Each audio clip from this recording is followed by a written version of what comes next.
சிறகடிக்க ஆசை சீரியலில் ரோகிணி ஒரு பக்கம் தன்னோட பையன்கிட்டயும் மறுபக்கம் இங்கே குடும்பத்துக்கிட்டேயும் மாட்டிக்கிட்டு ரெண்டு பக்கமும் ஈக்குவலாக சமாளிக்க முடியாமல் பார்த்திங்கன்னா திணறிக்கிட்டு இருக்கிறாங்க. ஒரு வழியாக எப்படியோ பார்த்திங்கன்னா கிறிஸ்க்கு இப்போ கண்ணு கட்டை பிரிக்கிற நாள் வந்துருச்சு.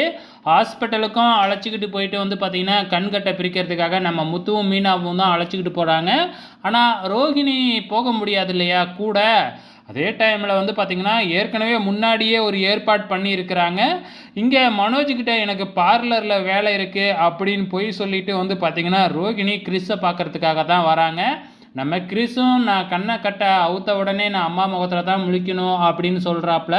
டாக்டரும் கண்கட்டை திறக்கிறாங்க. நாங்கள் ரோகிணியும் முன்னாடி நிற்கிறாங்க.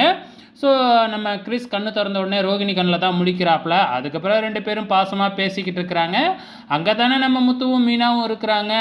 நம்ம மீனா ரோகிணியை பார்த்துட்றாங்க.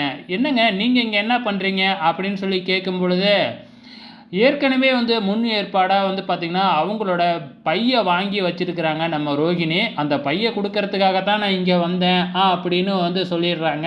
இதை தான் முன் ஏற்பாடாகவே பண்ணி வச்சுருக்கிறாங்க. இப்போ முத்துவும் பார்த்திங்கன்னா கேள்வி கேட்குறாரு இல்லையா.